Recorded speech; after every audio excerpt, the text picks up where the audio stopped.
I want you to think about this.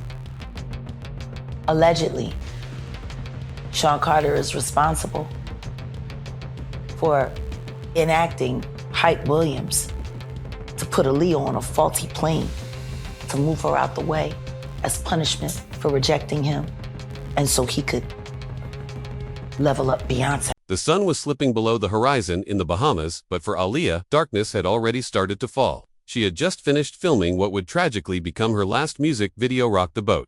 At just 22, the rising icon stood near the edge of a quiet airport runway, hesitating. The white Cessna 402 waited under the tropical skies, engines humming, but something felt wrong. She told her team she had a headache, asked for a taxi, laid her head back, and said she needed to rest. What happened after that has sent chills through the industry and shattered hearts around the world for over 20 years. And now, just as the memory began, she was unconscious. She didn't choose to get on that plane. There were phone calls made. There are witnesses who signed NDAs. Began to settle, new claims have surfaced, tearing open old wounds. Allegations so chilling, so specific, they're forcing people to ask if we ever knew the real story. That uneasy feeling fans never shook. It's no longer just grief, it's the smell of smoke before the fire ran this time. It might burn everything we thought we knew. A local teen, 13 at the time, was helping his family with transportation when he witnessed something disturbing. He now says Aaliyah never walked onto that plane. She was unconscious, some say, sedated, and was allegedly carried aboard by her team, not voluntarily. That detail alone has reignited the theories that never fully died.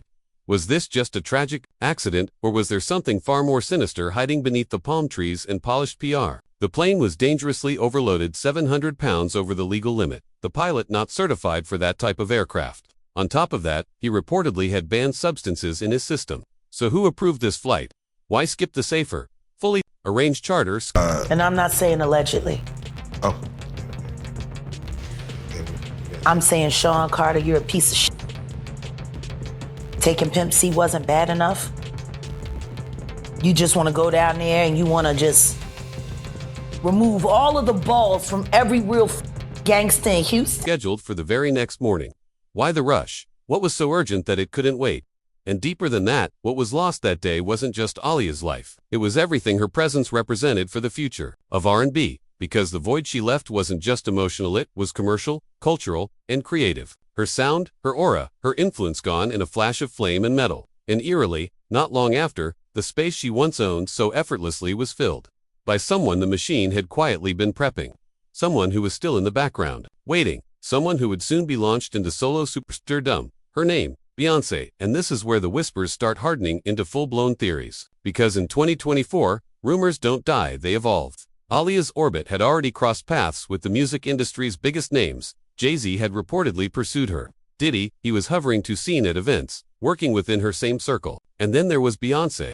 Not yet the solo icon we know today, but quietly waiting in the wings. Everyone watching the charts could see she was next in line. But what people couldn't see, what stayed hidden, was the way that timing unfolded. We now know Aaliyah's departure from the island was rushed, chaotic, full of red flags. Flight schedules shuffled, equipment sent to the wrong place. Her own team rebooked the flight multiple times. That plane was never supposed to leave that day. Aaliyah's mother quietly settled lawsuits linked to the crash. No headlines, no closure. But industry insiders are talking, and a new theory is bubbling up. Beyoncé's camp allegedly influenced logistics on the Rock the Boat shoot. Rumor is, they wanted Aaliyah back stateside for a conflicting opportunity that was never made public. No official names, no receipts, but the timing. Suspiciously convenient.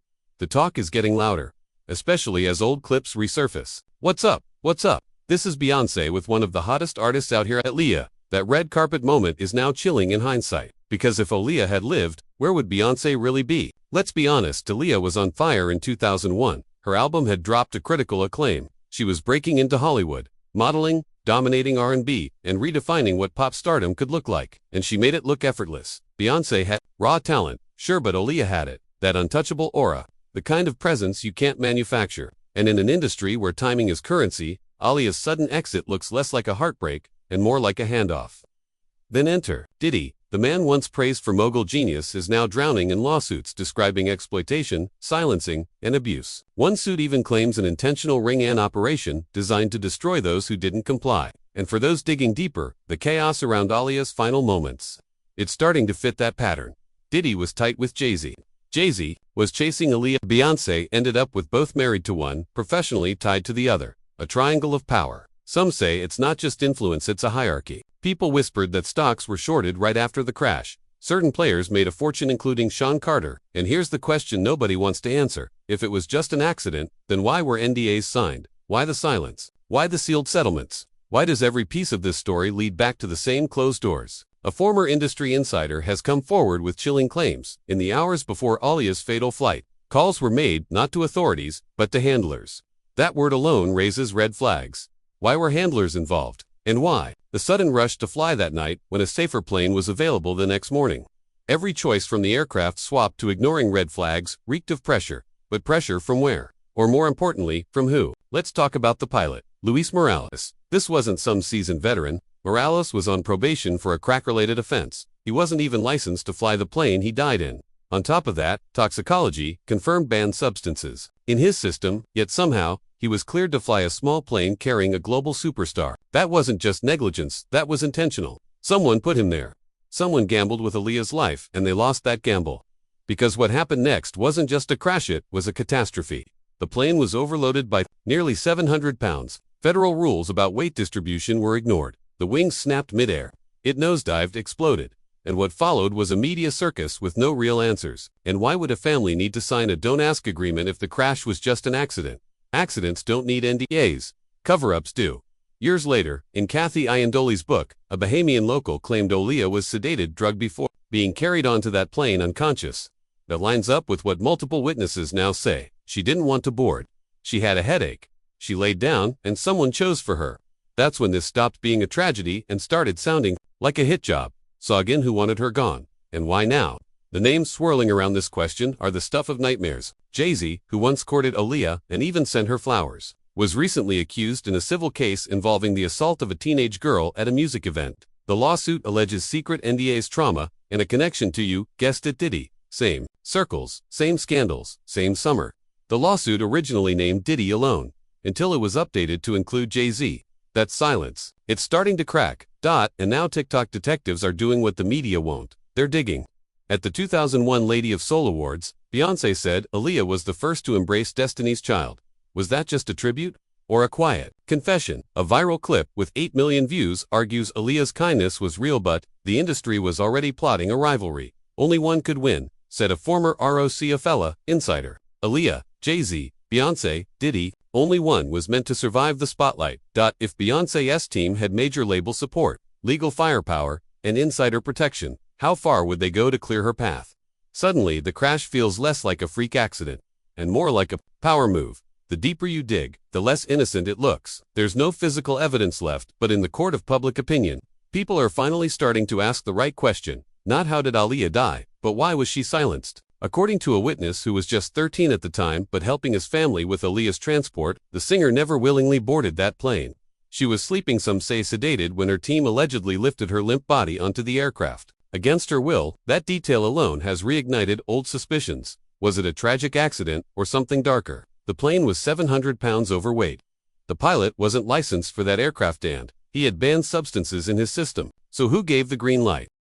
Why the sudden rush when a safer flight was scheduled for the next day? And more importantly, what was really on board? Not just physical weight, but symbolic weight. The weight of Aaliyah's future, her voice, her power. Because when that plane went up in flames, it didn't just kill a star, it cleared a path, cleared a lane. And almost immediately, someone else stepped in. Someone still in a girl group at the time. Someone the industry had already chosen. Her name, Beyoncé. There's no email, no text, no hard proof tying her to that flight. But in this business, nobody leaves fingerprints. What's left is timing, silence, and motive. And Beyoncé's silence has always been ... loud. Not one deep interview. No raw memories. No tribute documentary. Just a few polite mentions over 2 decades. It's as if keeping Aaliyah's legacy blurry was the point. Because let's be honest, if Aaliyah had lived, the entire pop landscape might look very different right now. And then there's Jay-Z, famously getting handled by in an elevator, on camera. The fans stayed quiet. Why? because power runs deeper than footage. Just ask Diddy. His name is now a synonym for scandal, secret vaults, blackmail networks, A-list parties with hidden agendas. And now, survivors are coming forward, men and women saying the silence wasn't accidental, it was coordinated, and if that's true, then nudging a star onto a deadly plane. Just another move in the playbook. The industry machine isn't just corrupt, it's strategic. And if the truth about Tupac ever breaks, insiders say 15 other mystery deaths will unravel with it, all tied to the same two people, father and son. Too convenient. Maybe, but we're left with a plane that shouldn't have flown, a pilot that shouldn't have been flying, and a rising icon who didn't want to board, yet she was loaded on anyway. That's not just a mistake. That's a system working exactly as designed. The rumor has returned louder than ever. Aaliyah wasn't lost. She was removed. And the question that haunts it all: who gained the most? Her death didn't just shift album sales. It shifted boardroom power. It opened a vacuum at the top, and the industry had already picked its replacement. But Aaliyah's downfall wasn't spontaneous. It was controlled, managed by what insiders now call the Bermuda Triangle of music contracts. And at the center, Barry Hankerson, her own uncle. Hankerson didn't just manage her. He owned the label. He controlled the rights. He introduced her to R. Kelly. And long after her death, he kept her catalog sealed. Meanwhile, the labels Jive, Virgin, and the rest made the calls. When she performed, where she traveled, even what plane she took. It wasn't artistry, it was a cage. And right before her death, Aaliyah was trying to break free. In 2001, she was making moves. Behind the scenes, talking lawyers, talking ownership. Her third album was about to explode. She had box office momentum, leverage, and in this industry, leverage gets you eliminated. She wanted out of background. She wanted her masters. And according to one consultant who reviewed early emails, Aaliyah wasn't just leaving, she was planning to expose the system. Not just her story, but everyone's. The NDA machine. The artist control system. The pipeline from teen talent to puppet product. She was going to torch it all. And that one she planned to expose is the same one that let her marry R. Kelly at 15. A union forged in forged papers, covered up by handlers, enabled by execs. We all know the surface level story, but the real story is darker, deeper, and still buried under decades of silence, missing files, and very powerful people with very specific agendas. The annul was done in secret. But what if this wasn't just about a scandalous marriage? What if that NDA wasn't to protect feelings but to bury something criminal? Ask yourself this: if everything was legal and consensual, why did it need to be erased so cleanly? Then, boom, 1 week later, 9/11's, the biggest media distraction of the century. Do you think that was just coincidence? Let's go deeper. Demetrius Smith, R. Kelly's former tour manager, testified under oath that he forged documents to let Kelly marry Aaliyah. Why? Because Kelly allegedly believed she was pregnant. Others say it wasn't about love, it was about control. A marriage, even an illegal one, meant she couldn't testify, couldn't escape. It was a trap. And that trap, everyone in the industry knew about it. Executives, lawyers, handlers, they didn't just look the other way, they kept the machine running. It was an open secret that suddenly became too dangerous to leave exposed. If Aaliyah ever talked about the papers, the tour bus, the enablers, it wouldn't just sink Kelly, it would pull down the entire system. So what happened next? Total silence. Aaliyah never spoke about Kelly again. Her team shut it all down, but silence doesn't mean peace. As Aaliyah broke free, her career exploded on, so did the risk. She'd survived one predator and was now stepping away from another machine. Then, just like that, it all falls apart. A misbooked plane, a sketchy pilot, a forced passenger, a deadly crash. And meanwhile, the very careers that once circled hers, they shot to the top with barely a scratch. Let's talk timelines because they're looking suspicious. Destiny's Child begins to morph. Beyoncé becomes the star. Her solo push begins. Jay-Z, who once chased Aaliyah, suddenly locks in with Beyoncé. Columbia Records pivots resources. Diddy remains untouched, building empires. Nobody slowed down. Nobody said a word. Not Jay-Z, not Beyoncé, not Diddy. Just a short tributon, then silence. Jay-Z got checked on camera by some, and fans just watched. No outrage, no follow-up, nothing. What's eerie is how little any of them have said about Aaliyah, since these were people at the same parties, with the same producers, even the same romantic interests. And still, decades later, they stay quiet while disturbing lawsuits start naming names. Jay-Z's is now listed in a civil suit for horrifying allegations at a party involving a minor. Diddy is named too. An unnamed female celebrity allegedly stood by and watched. A network, the suit claims, protected predators and buried victims. Jay-Z denies it. Diddy calls it extortion. But here's the real question. Why are all these dark secrets coming out now? Is this just a coincidence, or are the cracks finally breaking wide open? Think about it. The silenced artist, the quick replacement, the explosive career shift. If that pattern holds, then maybe Aaliyah's death wasn't the only one staged for convenience. TikToks with millions of views are now linking Aaliyah, Left Eye, and Michael Jackson. 3 icons, 3 tragic ends, 3 sudden power shifts. We're not saying they're connected, but we're not ignoring the signs either. This industry doesn't run on luck. It runs on silence, sacrifice, and structure. And Aaliyah, she was more than a singer, she was a threat to that system. She had elegance, power, vision, and the scars to prove she knew the game. By 2001, she was rewriting the rules, and that made her dangerous. Which is why her death doesn't just feel tragic, it feels strategic. If you believe she was silenced before she could speak, you're not alone. So we ask, if this happened to Aaliyah, how many others were erased before they got too powerful? How many stories have been buried in plain sight? And how close are we to finally seeing it all? Drop your theories in the comments. Was Aaliyah's death an accident or a calculated erasure by the very machine she was exposing? Because the truth isn't gone, it's just waiting for someone to dig it up. Stay loud, stay sharp, and above all, ever stop asking questions.